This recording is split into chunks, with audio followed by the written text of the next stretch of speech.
Warriors, welcome. Today, I want to make something really clear. When you're going from being a sufferer to being a student of life and your anxiety, and then becoming a teacher and self-mastering yourself, you need to understand a couple of things. So today, it's all about the 5 realizations that an anxiety sufferer needs to understand in order to get to the next level, okay? First one, magic worry, okay? Magic worry is a term that we use in CBT to help an anxiety sufferer understand what they're currently going through. Magic worry is a reward system. It's almost like if I don't worry, then the worst possible scenario is going to happen in my life. And a lot of anxiety sufferers go through this. They say, you know what? And it's unconscious. It really is unconscious. They say, you know what? I've got to constantly pay attention to my sensations. I have to constantly worry over work. I have to constantly worry over my family. This is false. This is an illusion, okay? Your success, your health is not based around you worrying more. That's the truth, my friends, okay? So if you're going through magic worry, it's time to convince yourself that worrying is giving you the very thing that you don't want, okay? Worrying is giving you lessened health. Worrying is destroying your relationships. Worrying is making it difficult for you to get to the next level as far as your career, your business, your job, whatever it may be. So understand magic worry, my friends, okay? Number 2, avoidance is fear's best friend, okay? Avoidance is fear's best friend. Now, remember that there's different types of avoidance here, okay? And try to relate to what I'm about to tell you. There's avoidance as far as internal avoidance. I'm avoiding a memory that I know I need to confront and reframe. I'm avoiding thinking about something. Then there's avoiding as far as your external world. I'm avoiding my boss. I'm avoiding driving on the freeway because I'm scared. Whatever it may be, understand that you are prolonging and making the fear worse by constantly avoiding. How? Because what your brain does is it groups things around familiarity. So if you fear and avoid driving, you're going to find that you fear and avoid certain areas, certain environments, okay? And what you're going to start to do is you're going to start to avoid people, okay? So avoiding one thing doesn't just keep you safe around that one thing. All of a sudden your brain feels like it's got to avoid multiple things. And it's a snowball effect, my friends. So really understand, okay, how avoidance behaviors, okay, are causing you to experience more and more anxiety, okay? It's time to confront. It's time to stop being a victim. It's time to live the warrior lifestyle, my friends, okay? And we do that systematically through the End the Anxiety program. Number 3 is you don't have to feel comfortable to do something in order to do it. Most people feel like, you know what, I'm gonna wait for that right time. When I feel good, I'm gonna go and tackle my goals and dreams. I'm gonna set my path in order. No, okay?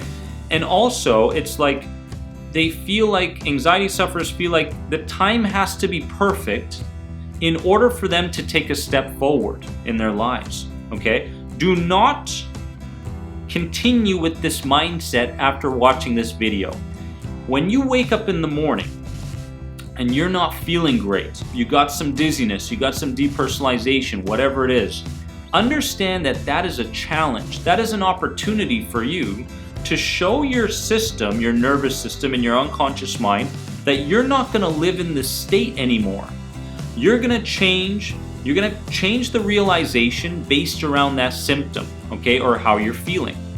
One realization could be, I woke up in the morning, I'm not feeling very good, and now I understand that I don't have to be aware of something in order for it to be affecting me. Anxiety is not your fault, my friends, but it is your responsibility to overcome. So you may be waking up in the morning and going, I just slept 8 hours, 9 hours. Why do I still feel like this? Well, guess what? You may have had a dream where you were running and all of a sudden, you were having your dream and you were running and all of a sudden you woke up with heart palpitations and you were sweating and you weren't feeling very good. Well, guess what? The mind doesn't know what the difference between what's imagined and what's actually happening in your life. Okay, so or maybe a truck backfired, right? Boom, and you didn't realize it. All of a sudden you wake up with some sensitivity. Understand that it's not about you being sensitive right now. It's about what you think and do in that moment, my friends. I tell this to all my clients, my one-on-oneers. I say, it's not about having the stress. It's not about having the anxiety or having the sensitivity. It's what you think and what you do in that moment that's going to set you apart from being a sufferer to being a student, and then being a teacher and practicing self-mastery, my friends. So do not wait for the right time. The right time is never. This is the right time in order for you to take that first step forward and then continue taking those steps forward towards complete desensitization, my friends. What a beautiful feeling it is, okay? And you're getting there. Number 4, confusing wants and needs. Interesting. A lot of people go, you know what? I'm going to give that speech. I got a speech to do next week. And then they get the amygdala going. They feel a flush of sensations. The cortex is involved and we're anticipating the worst possible scenario. Next thing you know, we're in a fight or flight response continually until that speech. We are creating a horrid environment when in fact the root cause of that speech could be that I need the approval of others. I need the approval of others because I need good, positive comments from people in order to justify me feeling good about myself. False, okay? This is not a need. This is a want. You want their approvals, but it's not a need. It's not like, I need water. It's not like I need oxygen. It's not like I need sleep or food or whatever it is. But we treat certain things in our lives like needs rather than wants. As soon as we understand that, hey, that's a want, that's not a need, all of a sudden your anxiety levels begin to lessen. You begin to gain cognitive flexibility, understanding that, hey, there's a different way to think about this that I never saw before. And you have behavioral flexibility. Hey, guess what? I can behave different too. Huh.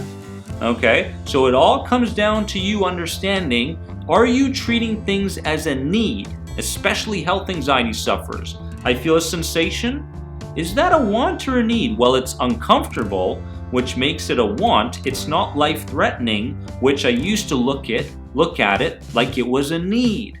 Interesting realization, much better mindset, my friends. Number 5, get a role model and begin practicing until you make it.